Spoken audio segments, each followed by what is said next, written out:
Well, here we are in my church's sanctuary. We had high hopes of doing a filming outdoors, but due to Portland liking to rain quite often, thankfully Imago Dei has opened their doors for me. They probably figured I would do some little video in a hallway. I thought, why not take over the pulpit? You know, we're open to women preachers, right? But okay, I just want to continue this series that we've been doing on can guys and girls be friends? And this section addresses someone saying, okay, look, my boyfriend or my girlfriend has issues with me being friends with this particular person of the opposite sex. Should I honor their request? Yes, yes. We always honor the person's request that we're dating because we're obviously in some type of committed relationship with them, and you would want them to honor your requests. So we need to listen to people and hear them out because there's usually reasons behind their requests. So you should never respond like, oh, you're crazy, oh, you're being irrational, what's wrong with you? No, you listen, you honor them, and you hear them out. But I want to show the different ways that I think that this can be healthy or unhealthy.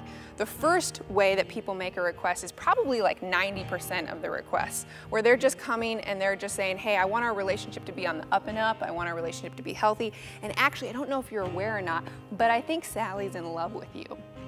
You know, when she comes by your house every night and plays Mary Had a Little Lamb on her flute and wants to talk till midnight, you guys aren't just friends. She might say you are, but I think she's in love with you.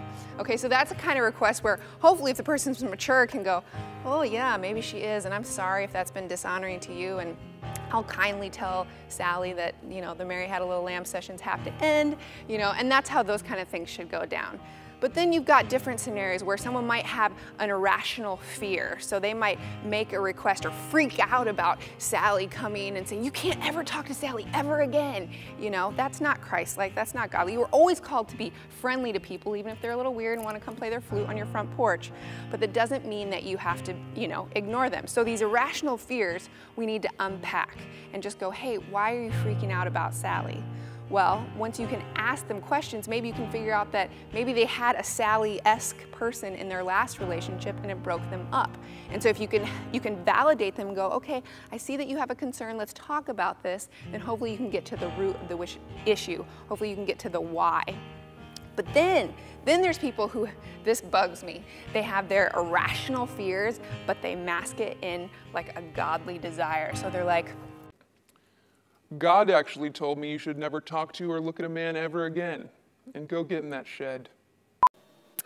I was having my quiet time this morning, and the Lord really impressed upon my heart that you should no longer talk to Nancy at work anymore.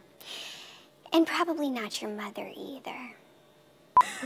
Okay, like that, people, if you are out there and you are making requests of your boyfriend or girlfriend in the name of God and they're not doing anything wrong,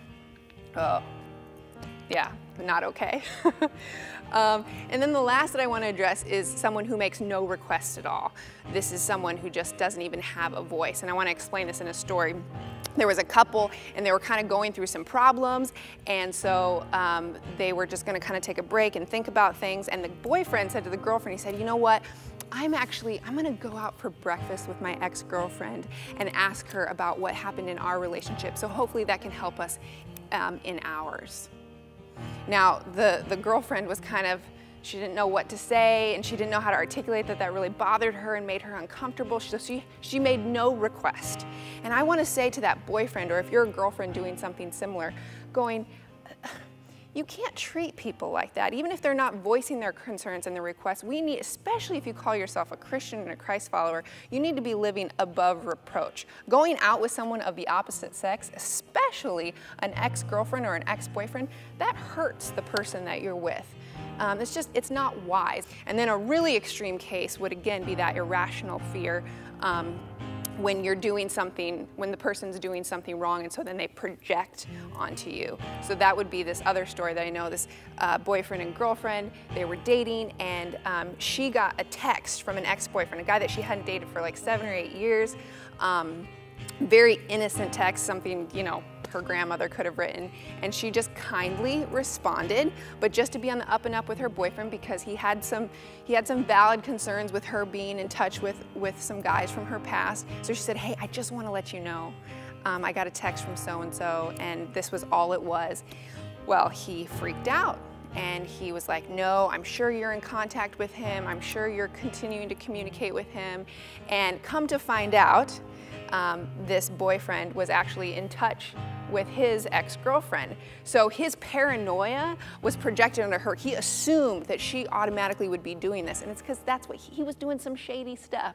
So if you have someone that's so irrational and you can't get to the root of their problem, there's probably some big red flags going on. And again, I would take that situation to a third party and get counsel. But for the most part, people are in that 90% Mary had a little lamb situation where they can hear your concern, they were full of goodwill, they just needed to kind of clear some things up. So my encouragement would be to honor and respect these requests. On the next, ask Joy. Joy confuses tickling the ivory with scratching nails on a chalkboard.